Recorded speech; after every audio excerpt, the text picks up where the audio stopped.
हम पढ़ रहे हैं सुगम हिंदी व्याकरण और आगे आने वाले जो 10 मिनट से कम ही समय लेंगे, हम ये विसर्ग संधि को जो है पूरी तरह से समझने वाले हैं।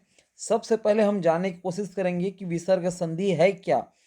स्वर और व्यंजन का मेल होता है। जब कभी स्वर या व्यंजन का जब मेल होगा तो इस मेल से जो विसर्ग में परिवर्तन आ जाता है। विसर्ग जैसा कि अह के पीछे में दो बिंदी रहती है ना, इसका उच्चारण हम देखते हैं तो ह के समान उच्चारण होता है, इसलिए इसका गणना व्यंजनों में होती है। तो जब स्वर और व्यंजन मिलते हैं तो विसर्ग में जो परिवर्तन आ जाता है तो उसी से ही विसर्ग संधि होता है। अब इसके हम जो नियम है उसको हम देख लेते हैं। यदि अ के पूर्व यदि अ के पूर्व अह की मात्रा है तो अ का क्या हो जाता है, ओ हो जाता है। अब यहां पर देखते हैं, जैसे प्रथम और अध्याय अध्याय, तो क्या हो जाएगा, ये अ जो है आपका ओ हो जाएगा। तो इस प्रकार से प्रथमो अध्याय, यहां पर अह और अ मिलकर के क्या हो गया, ओ हो गया। और ओ का मात्रा जो है म में, ओ का मात्रा मो। तो इस प्रकार से क्या होता है, संधि होता है। तो ये तो हुआ एक नियम। हम एक और नियम देखते हैं। जैसा कि विसर्ग के पहले अ हो और फिर उसके पीछे भी देखें तो अ के अतिरिक्त तो कोई और स्वर हो, ठीक है, अ के अतिरिक्त कोई और स्वर हो तो विसर्ग का लोप हो जाता है।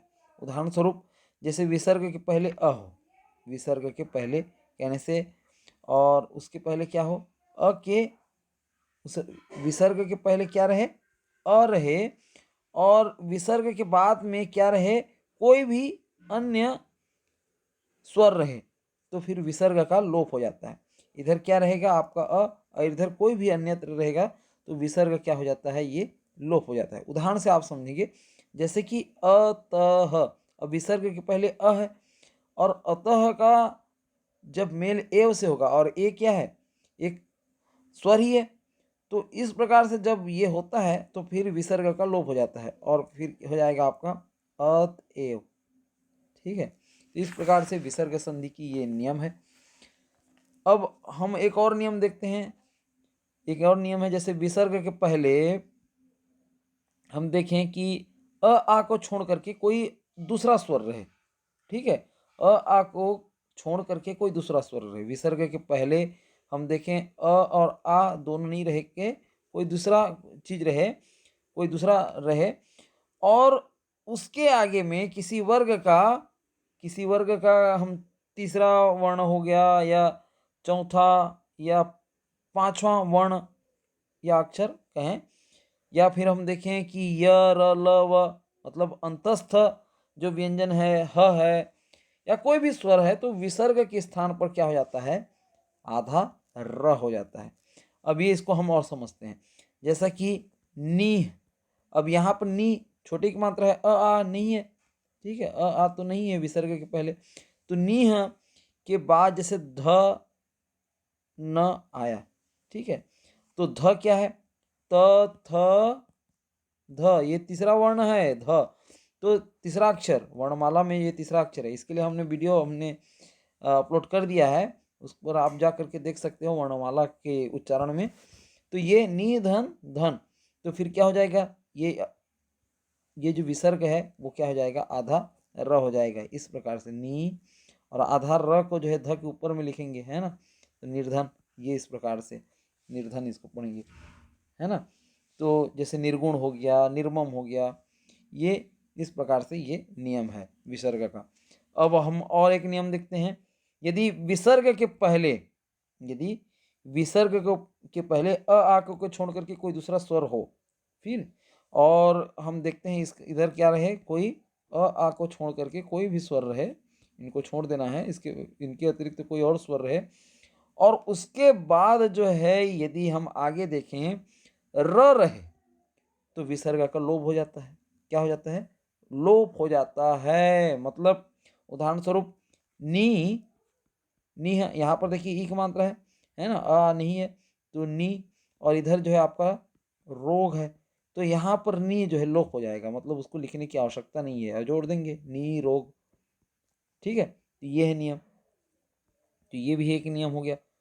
अब हम देखें विसर्ग के पहले, यदि विसर्ग के पहले क्या रहे, ई रहे, क्या रहे, ई रहे, या क्या रहे, ऊ रहे। ठीक, और उसके आगे में आपका क ख है ना, मतलब ये क्या है, क ख, ये है क वर्ग का प्रथम वर्ण और दूसरा वर्ण। या क्या रहे, प रहे और फ रहे, ये प वर्ग का देखिए पहला और दूसरा वर्ण। इसके पहले हमने तो आपको तीसरा चौथा पांचवा वर्ण रहे ये हमने बताया था। अभी क्या है, ये क वर्ग का और प वर्ग का पहला और दूसरा अक्षर है। तो इसमें क्या हो जाता है, इसमें जो है विसर्ग जो है आधा स हो जाता है।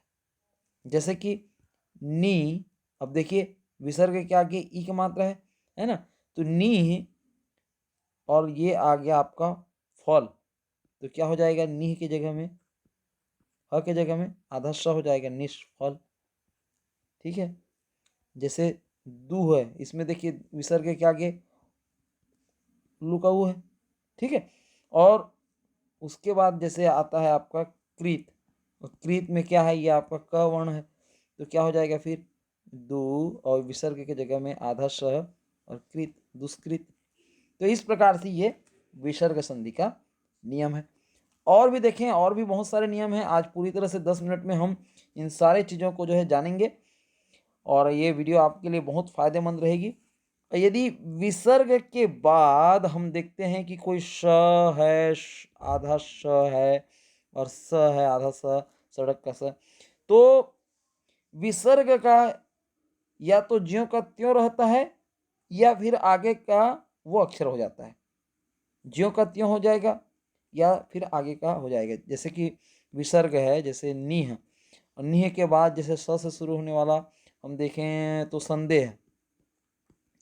ठीक है, तो क्या हो जाएगा, ये इसका संधि होकर के वो हो जाएगा, वो आगे का अक्षर हो जाता है, मतलब स हो जाएगा, निसंदेह, है ना, विसर्ग क्या हो गया, आधा स बन गया।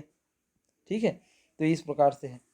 यदि विसर्ग के बाद यदि हम देखें कि विसर्ग के बाद यदि च रहे, च या छ रहे, आधा छ, है ना, तो विसर्ग के बदले स हो जाता है।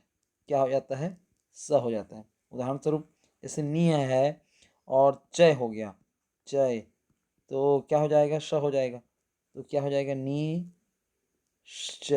ठीक है, निश्चय हो गया आपका। ठीक, आधा स हो गया जो विसर्ग है उसके जगह में, तो ये हो गया एक नियम।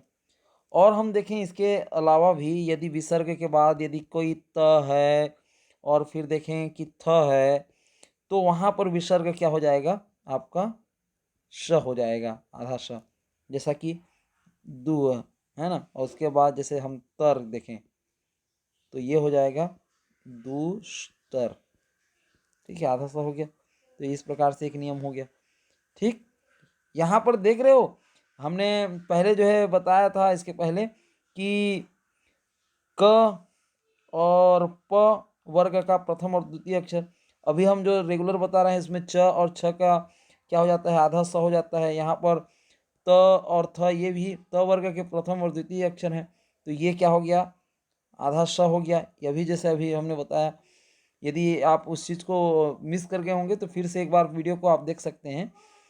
यदि विसर्ग के पूर्व क्या रहे, अ रहे, और उसके आगे किसी वर्ग का तीसरा वर्ण या चौथा वर्ण या कहें कि पांचवा वर्ण रहे या अंतस्थ वर्ण रहे, जैसे य र ल व श ह या अह हो, तो उसका क्या हो जाता है, वो विसर्ग हो जाएगा आपका ओ हो जाता है।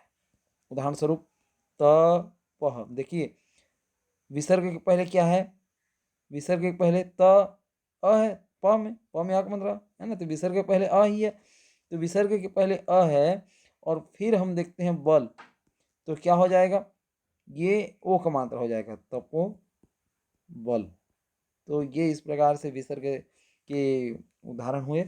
मात्र 12 सेकंड बचे हैं, तो ये हमने लगभग जो है कंप्लीट किया इस चीज़ को, और विसर्ग संधि की ये जितने भी नियम हैं इन सब को जो है हमने बताया आप लोगों के सामने। वैसे हम अधिक से अधिक उदाहरणों को पढ़ें तो और ये ज़्यादा क्लियर होगा। बहुत बहुत धन्यवाद, शुरू से आखिरी तक आपने 10 मिनट दिया। Thank you.